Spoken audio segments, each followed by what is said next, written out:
Слушай, ты красный, я красная, все прекрасно. А как тут? Доброе утро, друзья! С вами Орел и Решка, перезагрузка. Позор! Позор, друзья, мы в Праге! Господи, Антон, подожди, а почему позор-то, я не понимаю? Ну, потому что у нас позор на чешском — это внимание. Я просто хотел привлечь внимание к нашим пражским приключениям, Как понимаешь? всегда, гениально, Антон. Животик, пожалуйста, остановите кто-нибудь мой смех. Все, давай, бросай, давай. Орел. Решка. Як ся маєш, Прага?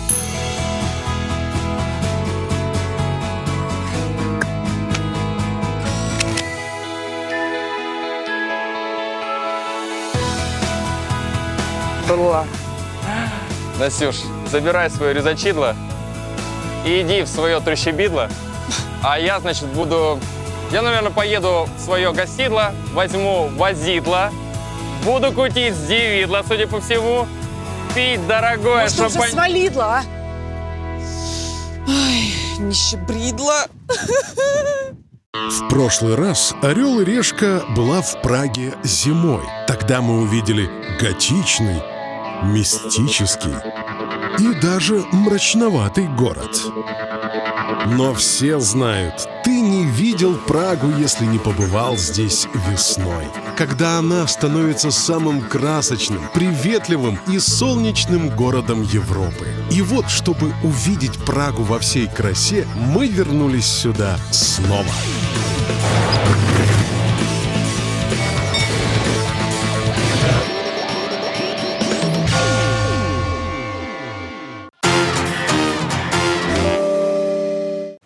Богатые люди передвигаются по городу на автомобилях.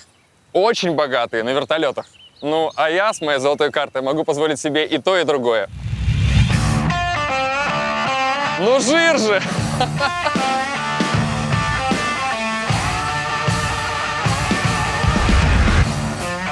Этот аппарат зовется странным именем Жиродрайв. Это какая-то сумасшедшая смесь вертолета и автомобиля. И только в Праге этой стрекозявке разрешили ездить по дорогам как полноценной машине. Аренда такого транспорта на 2 дня обойдется в $5000. Добрый день, Антон. Павел, Ну что, Павел, полетаем и поездим? поездим и потом полетаем. Хорошо. Как в боевом истребителе, ей-богу. Да. Павел, подождите, пожалуйста. А инструктаж, техника безопасности? Все нормально. Садитесь, запните пасы и все. Подготовлен. Вот это меня обычно и пугает. Никакой техники безопасности. Ну ладно. Ой, не могу дождаться, когда эта штука взлетит.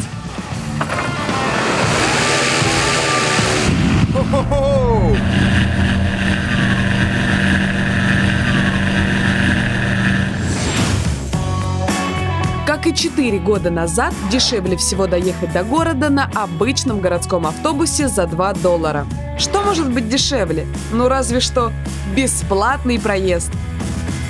Вот чем мне нравится транспорт в Праге, так это тем, что здесь спокойненько можно проехаться зайцем. Ни тебе турникетов, ни кондукторов. Но есть контролеры. Но чтобы их избежать, местные ребята придумали одно очень интересное приложение. Приложение называется Fare Bandit. Переводится как «билетный бандит». Это такой чат, в котором пассажиры общественного транспорта сообщают, есть ли сейчас контролер на конкретном маршруте. Так, сейчас я проверю. А, нет, 5 минут назад. Контролер в бусе. Ну, я так полагаю, поеду на следующем. Слушайте, ну в этом уже, по идее, должно быть чисто. Так, надо куда-нибудь в самое укромное местечко сесть, чтобы мне никто не мешал. Это приложение не гарантирует, что контролер не нагрянет в ваш автобус. Но с ним риски минимальные. Все, спряталась.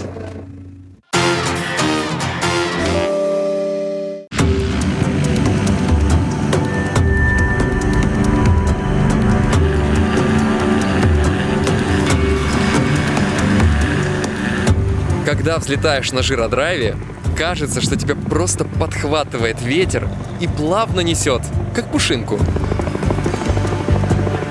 Плавнее летает разве что воздушный шар. Только если пилот не начнет закладывать виражи.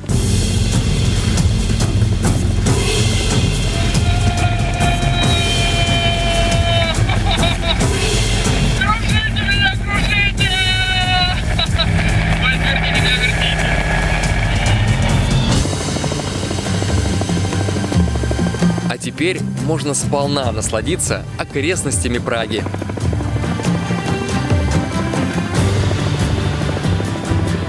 Замки на зеленых холмах, глубокие гранитные каньоны, виды просто сказочные.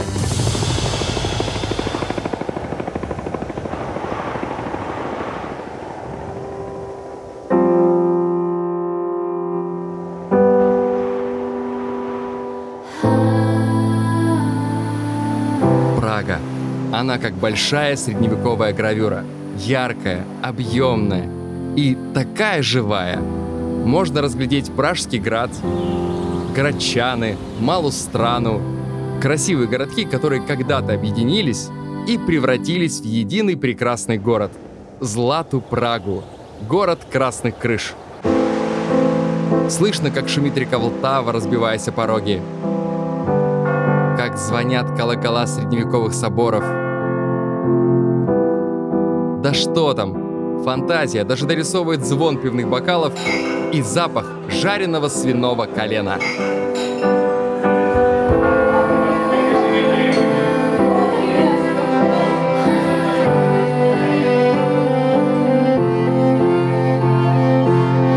Наверное, каждый из нас хотел бы, чтобы его родной город выглядел именно так.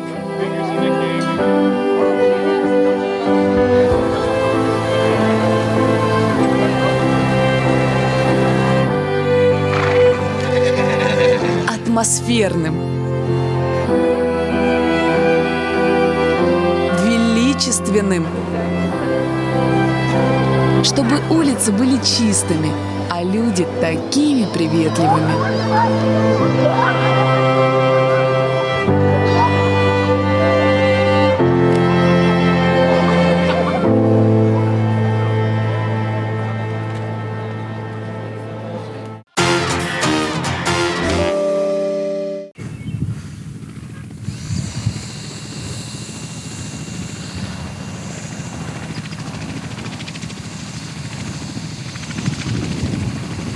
После функции вертолета испробую-ка я жиродрайв как машину.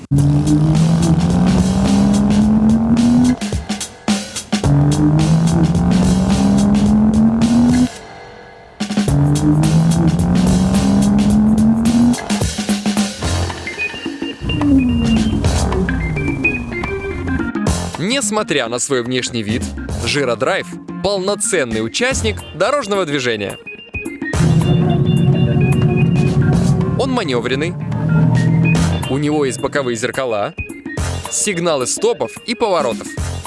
Разве что руля у него нет. На земле жиродрайв управляется тем же джойстиком, что и в воздухе.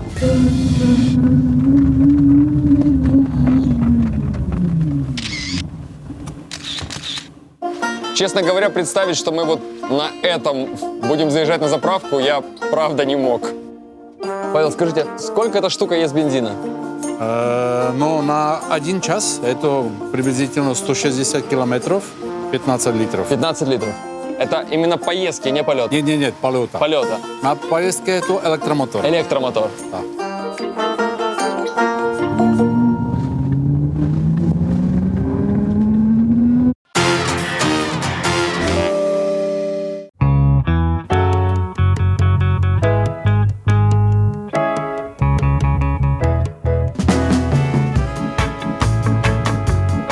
Прага – идеальный город для наших туристов. Язык понятный.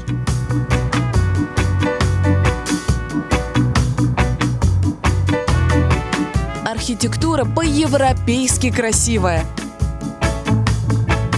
А цены неожиданно доступные. Например, всего за $20 можно взять на прокат электробайк. Деньги сейчас или потом? Сейчас. А скидки не получится, да? Уже со скидкой у вас. А, уже со скидкой. Может, там красивые глаза? Мы сделаем за 15 евро. За 15? 15. Ну, пока внизу. Ага. Этот задний тормоз, это передний. Ёшкин! Мамочки! Ой, клево! Электробайк – отличная штука, чтобы рассмотреть город и не оббивать себе ноги об брусчатку.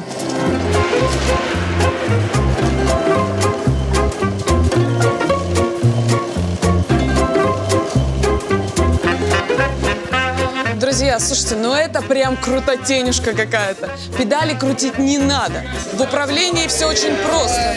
Эй, крутая тачка, да?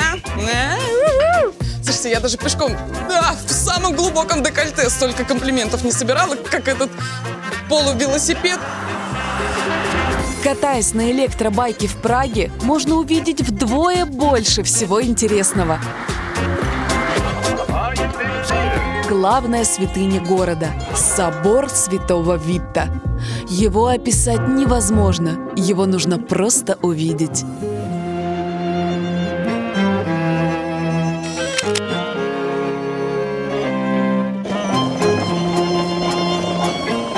А вот главные часы города – астрономические часы Орлой. Циферблат – это модель космоса, как его себе представляли средневековые европейцы. Честно говоря, вообще непонятно, по какому принципу они работают и какое время они показывают.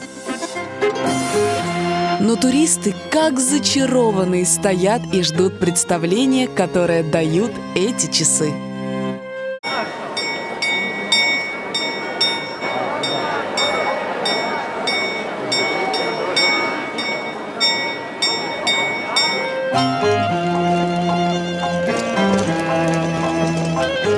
Только окунулась в атмосферу классического средневекового города, и тут Вау.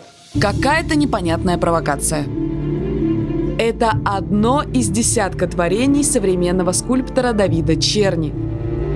Они разрывают представление о Праге всерьез и надолго. Эта скульптура выглядит прям как реально живой человек. Теперь я понимаю, почему сотни людей вызывали полицию и скорую. Этот висящий человек – доктор-психиатр Зигмунд Фрейд.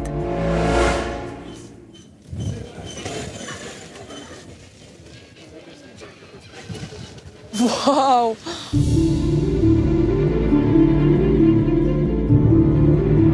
«42 пластины из нержавейки вращаются без остановки. Когда скульптура на мгновение собирается, в ней можно узнать голову Франца Кафки, одного из самых странных писателей.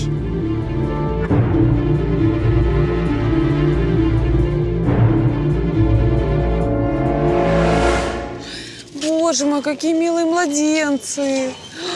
Ой! А это один из главных шедевров Черни – гигантские младенцы. Они бесполые, и у каждого вместо лица штрих-код. Выглядит страшно, но автор этого и добивался. Таким он видит детей будущего, одинаковыми и безликими. Слушайте, ну это прям капец.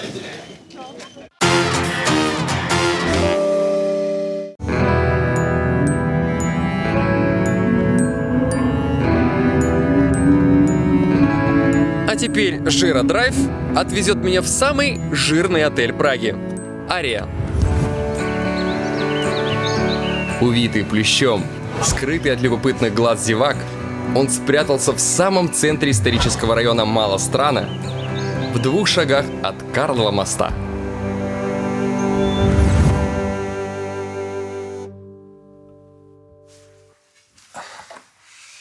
Обожаю играть на фортепиано.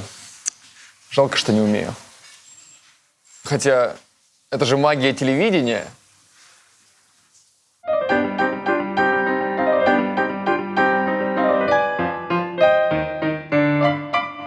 Отель «Ария» — музыкальный отель. Каждый номер посвящен музыканту или композитору. Самый дорогой носит имя Моцарта. Его и взял.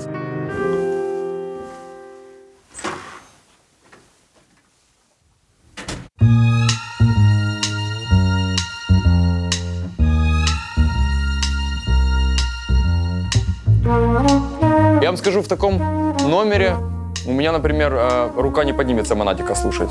сразу хочется что-то такое вот. Симфонию номер 40 или какой-нибудь концерт для кларнета с оркестром.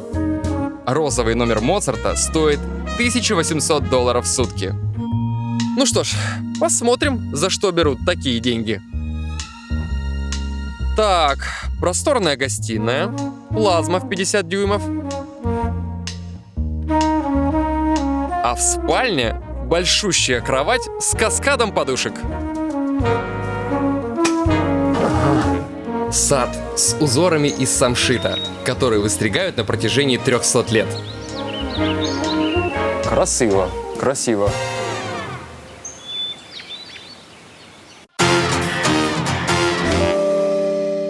Четыре года назад Андрей Бедняков снял себе хостел за $12 в сутки где-то на окраине с неопрятными соседями.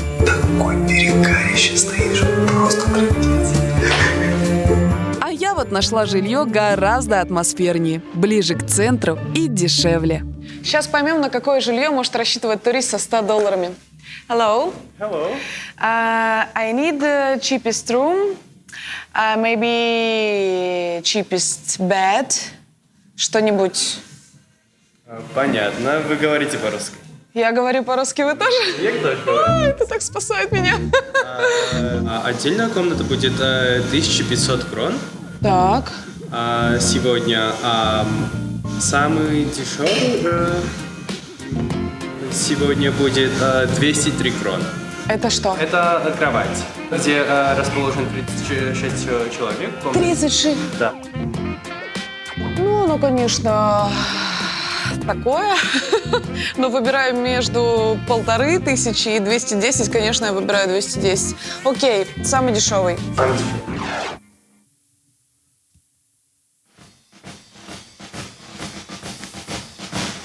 «100 лет назад здесь была казарма. Так и вижу, как солдаты вскакивают с кроватей на утреннее построение. А позже тут сделали винный погреб. Здесь хранилось вино. Красное, белое, а может быть и сухое. Сухое просто мое самое любимое.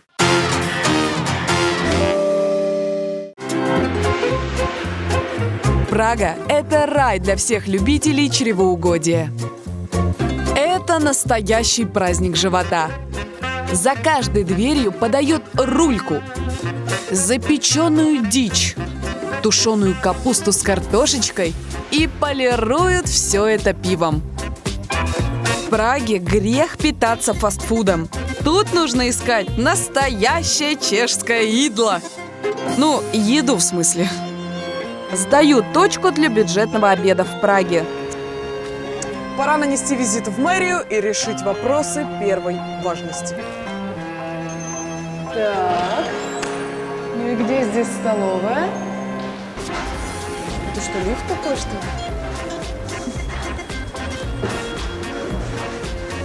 Прикольно.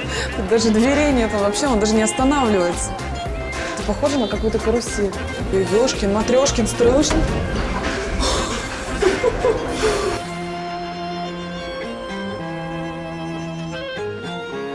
Столовая в мэрии. Порции большие, цены смешные. Туристу с золотой картой дорога в ресторан Звоннице на колокольне готической башни.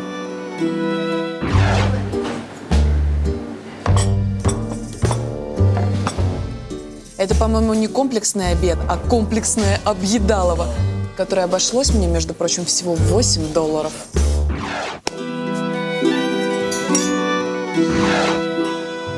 Вау. Красота. Найс.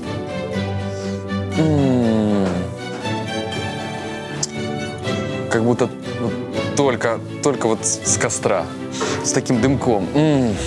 Утка по-чешски или дак-ческа. Традиционная чешская кухня – это еда охотника.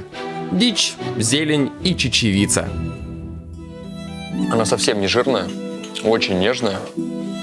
Здесь просто фантастический соус из козьего сыра.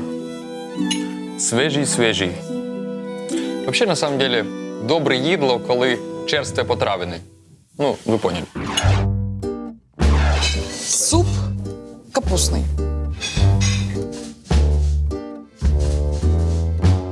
Вкус в стиле как раз вот прям столовой-столовой. Просто вслушайтесь в это название. Жареная спинка косули в фисташковой корочке с бататовым конфетти на тимьяне подается с жареными стручками фасоли, пюре из тыквы и свежими сморчками, глазированными с деми-глаз. Мясо суховато и очень пережарено. Посмотрите, как она прожарена. Обычно же дичь очень жесткая, а здесь она прям тает. 5 баллов.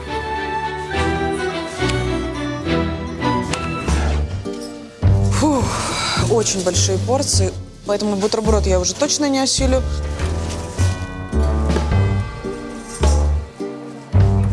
Ну, разве что колбаски.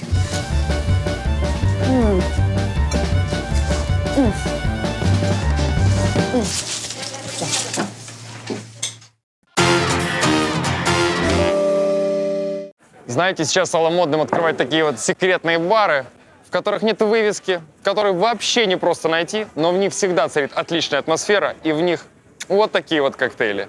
Именно такой бар мне и посоветовали в Праге. Осталось его найти, а то ж ни вывески, ни ориентиров вообще не разберешься.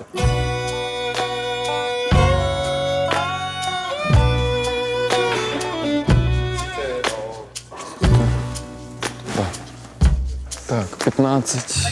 А, вот, Михальская, 12.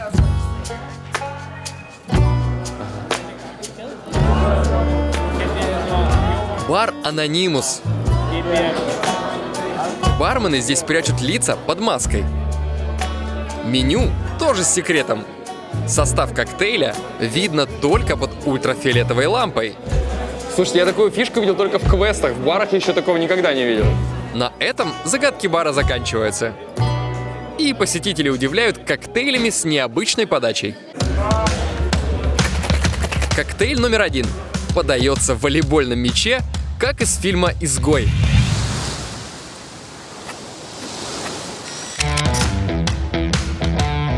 Я пью из своего друга. King Peak. Навеяно игрой Angry Birds.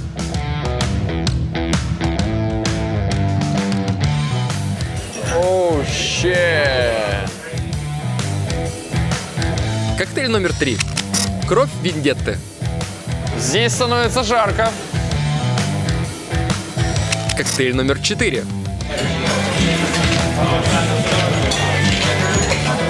Ну и дурня.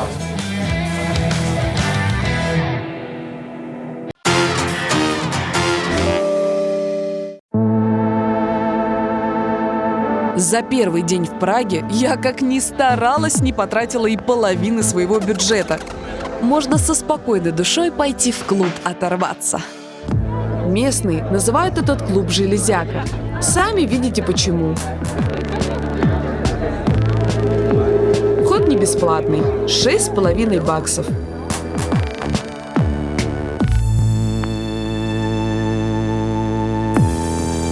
Такое ощущение, что вот все, что пошло на утилизацию, собрали и такие: а давайте-ка сделаем классный интерьер для клубешника.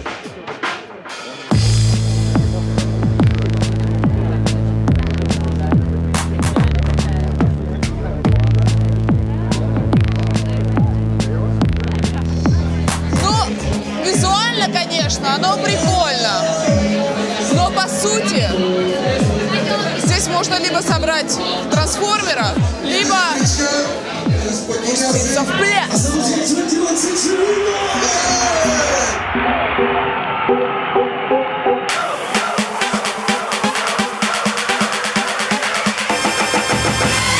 Видочек, видочек.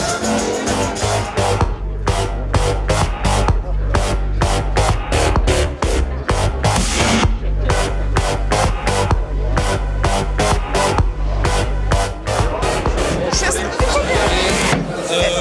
Это моя камера. Это моя камера. Это моя камера, да. Это моя камера, ребят. Это же моя. Ребят, да. Саша, это моя камера. Честно говоря, мне все это напоминает какой-то гараж, в котором собрали груды металлолома, и молодняк решил там потусоваться. И платить за это 150 крон, ну, знаете, как бы такое.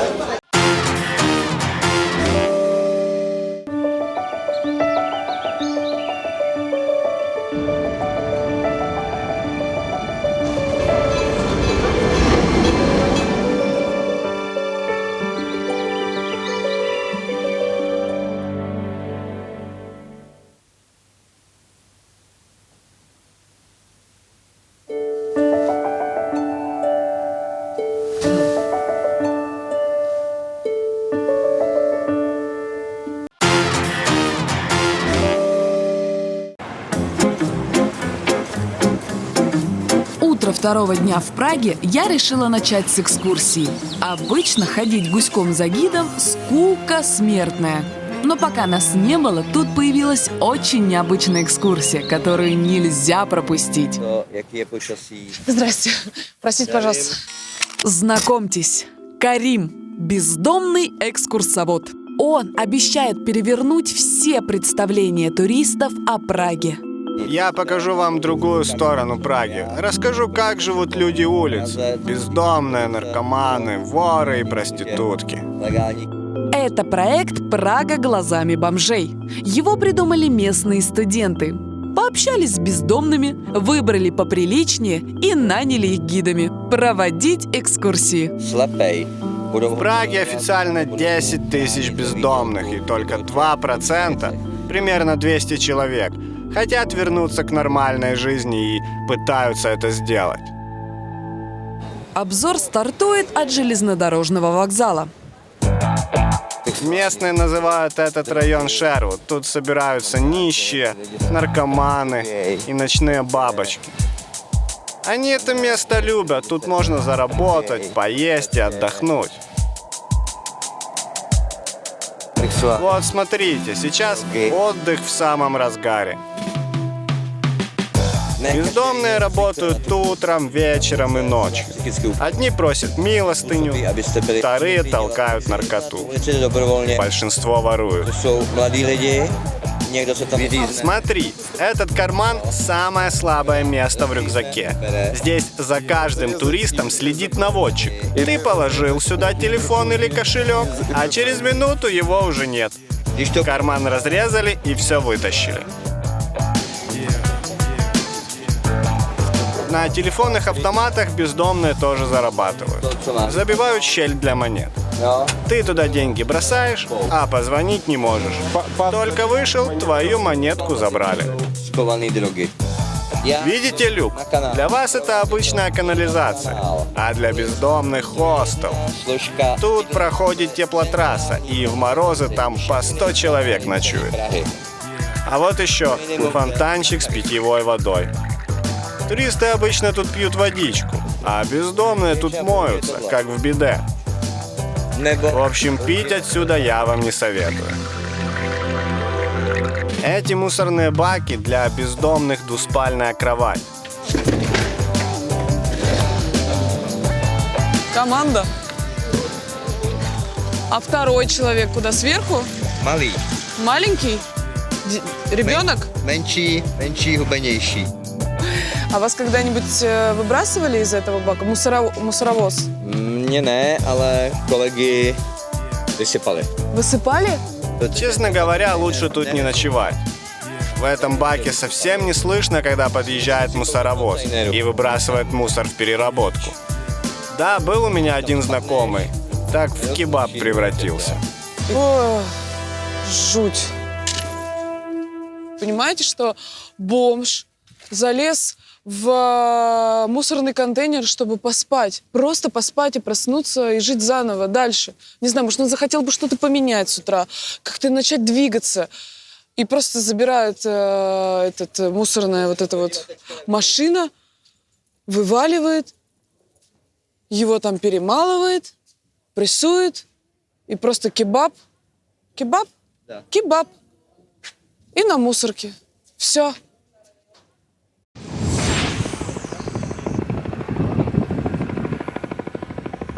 Невозможно представить себе богатый уикенд в Праге без путешествия в Карловы Вары. Карловы Вары – самый знаменитый чешский курорт.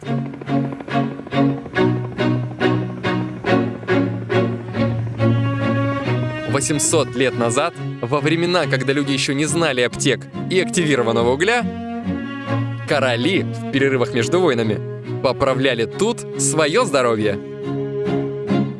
Позже здесь лечились Петр I, Иоганн Себастьян Бах, Никола Паганини, Иван Сергеевич Тургенев и теперь Антон Юрьевич Птушкин.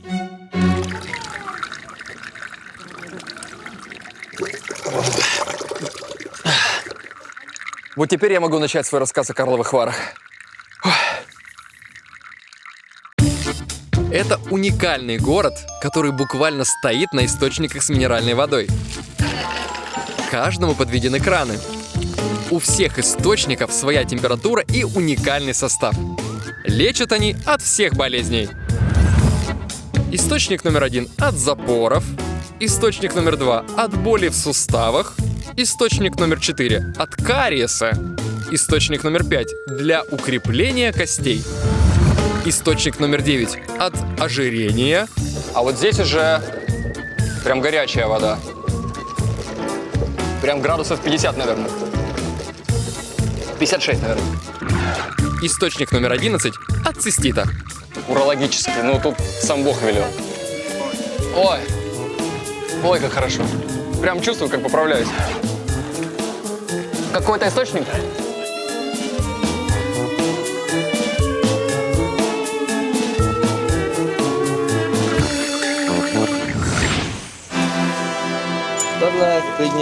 Туристы часто оставляют одежду. Ну, эта кофточка была бы ничего, если была бы чище. Пусть лежит, другому подойдет. Какому-нибудь нищеброду. Я думала, что вы все носите, что плохо или хорошо лежит, а вы еще выбираете, нравится, не нравится, да? Девочка, послушай, хорошо выглядеть нужно всегда. Алло? Да, дед. Я занят. Работаю. Možno si někam jít potom sednout, jo? Zatím, папа. А кто вам позвонил? Ой, у вас сразу на телефоне, серьезно? Kamarádka. А это ваш телефон? И вы заработали или украли? Обижаешь. Заработал. Я же гидом 4 года работаю. Я зарабатываю больше официанта в дорогом ресторане. Где-то 1000-1500 евро в месяц. И это не считая чаевых. Оказывается, не так-то все и плохо у пражских бомжей. Телефон в стразиках, все пучком, вещи грязные не носим. Красавцы. Очень интересная экскурсия, но вот у меня вопрос, который я хотела задать с самого начала. Почему вы так выглядите? Почему ресницы? Вот все эти вещи, они вообще, вы их купили или украли, может? Ты чего? Это все подарки от клиентов. Я же 16 лет работал на улице Травости. Переодевался в девушку и продавал секс за деньги. А сейчас это мой имидж. Я же известный экскурсовод. Меня часто фотографируют, на телешоу зовут. И вы каждый день так ходите? Каждый день? Каждый день. И вы просыпаетесь, краситесь, клеите ресницы? A ještě navíc dělám Я же говорю, красивым нужно быть всегда. jednou za měsíc Раз в месяц я провожу экскурсию в туфлях на шпильках. těchto kočičích hlav. Ну все, экскурсия закончилась. Если вам понравилось, не скупитесь на чай. И можете со мной еще сфоткаться. Pitnýho. Я разрешаю. Это на помадку, и на платьишко, и на еду, и на каблучки. И новые реснички уже тоже не помешает прикупить. Спасибо, мой друг, спасибо.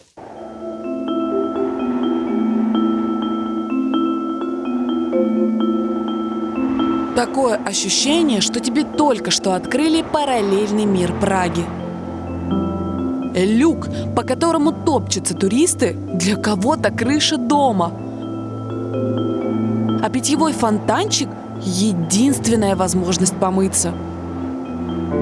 А вонючий мусорный бак – кровать.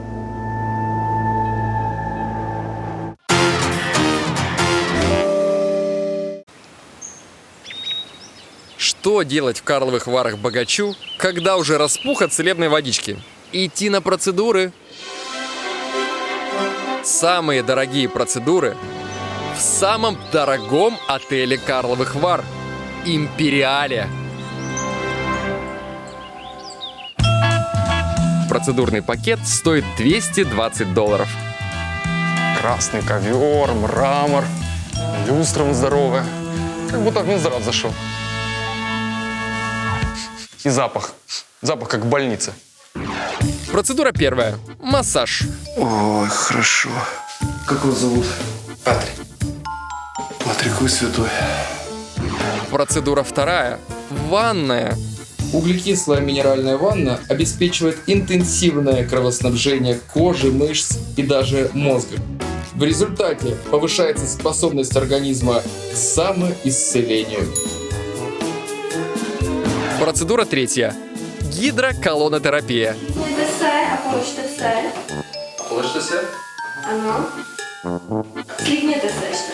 Раздеться? Прям сюда ложиться? Попой?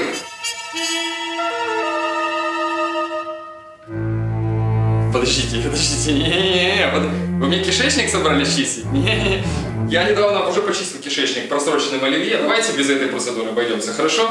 Извините. Хотя, знаете, столько денег стоит.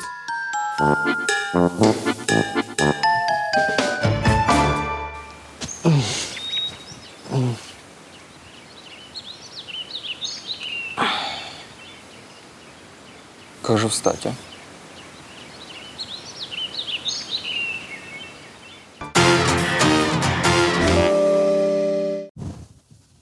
Антон, ну кто в Праге идет пить минеральную воду? Тут даже если ты спортсмен или язвенник, нужно идти пить пиво.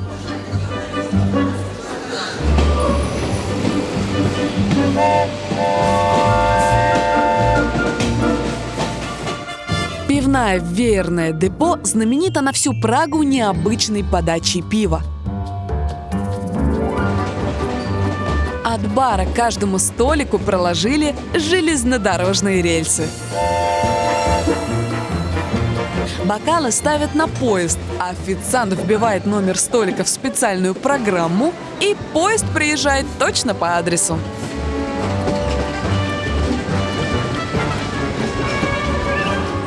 Я нахожусь на самом забавном вокзале в мире.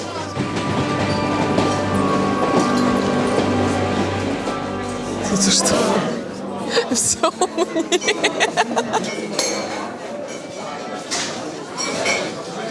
Это кому-то другому.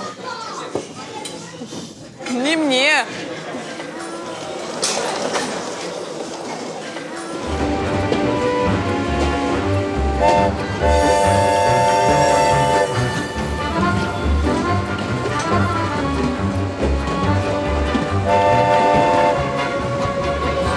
Даже не фанатам пива понравится этот ресторан.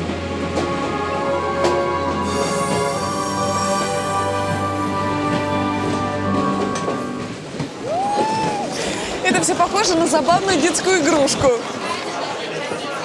Ой, взрослую. Уезжай.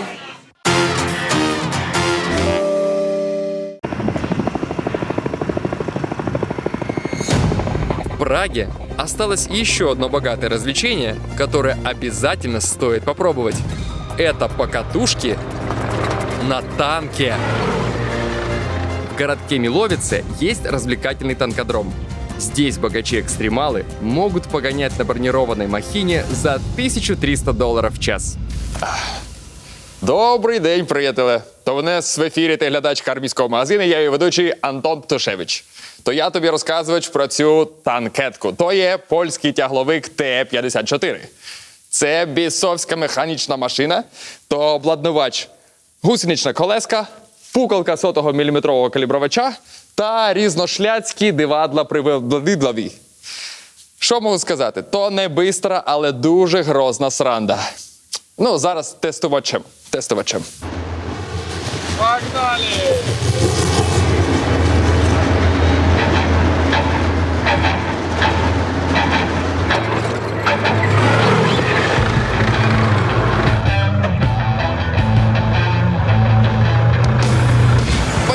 Началось!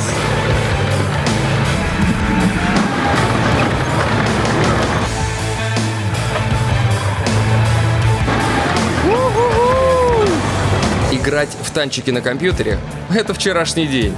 А здесь тебе полный эффект присутствия. Запах соляры, пыль в лицо, металлический грохот от гусениц, тряска и отбитый копчик.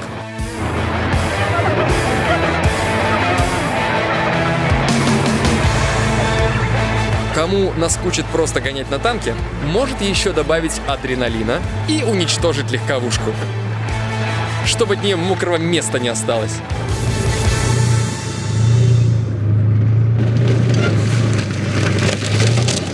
О-хо-хо!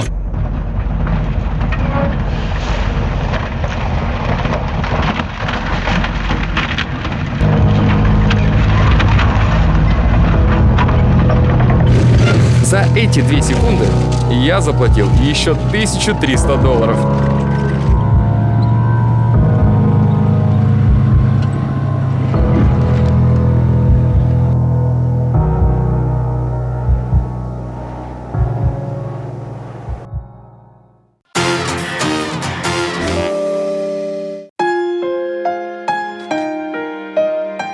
Лучше всего прощаться с Прагой вечером у поющих фонтанов. Началось. Выступает фонтан.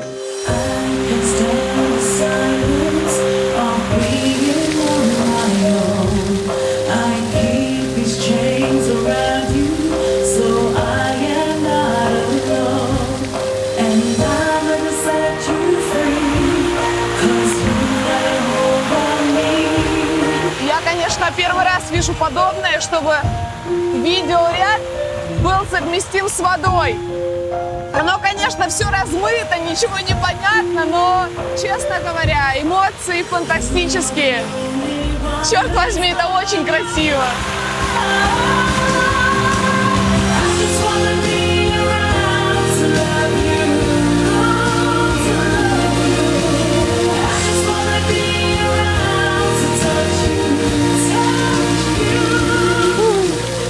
Никогда бы не подумала, что я могу расчувствоваться просто глядя на фонтан.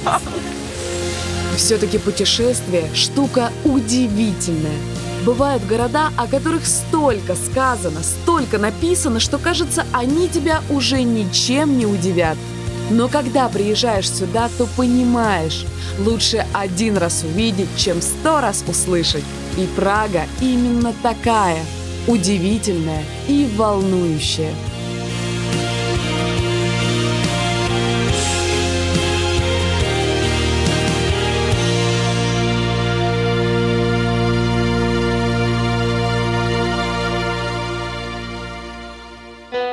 Прага – максимально комфортный город для нашего туриста.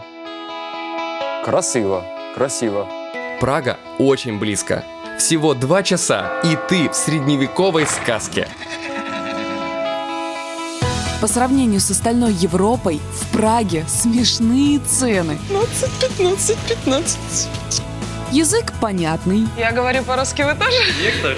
Это так спасает меня. Еда – сплошная вкуснятина. Вау, красота. Тем более, что у нас теперь без виз. И можно мотаться сюда хоть каждые выходные. Ну жир же! Все мне. Здесь становится жарко. Слушайте, ну это прям капец.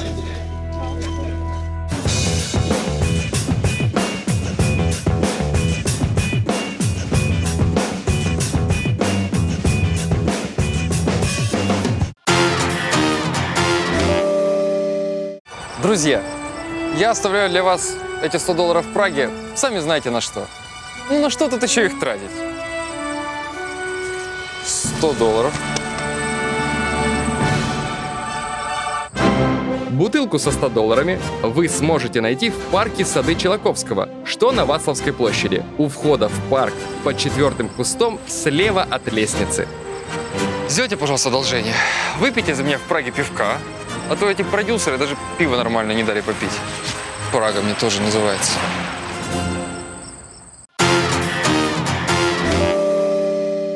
Почему я ее всегда жду? По богатому или по бедному? В жару и в холод. Я всегда ее жду. Всегда стою вот на этом месте. Как... Антон! Слава богу, ты здесь. Слушай, Привет. я так соскучилась, но мне есть что тебе рассказать. Ты понимаешь, Прага, Антон, она такая красивая, все эти замки, башни, исторические здания. А какая история у города. Антон, ты понимаешь, что я была на экскурсии? Да? Ты что, зеваешь? Ты понимаешь, что я была на экскурсии, Антон! Я же видела Феноменально. голову Кафки. Пойдем, Настюш, пойдем. Друзья, увидимся с вами в следующем городе. А теперь, Настюш, мне хочется танком сейчас переехать. Обними меня быстро. Тепло. Что, Да. я тебя согрею, Антон, но я на экскурсию пошла. Мне есть что тебе рассказать.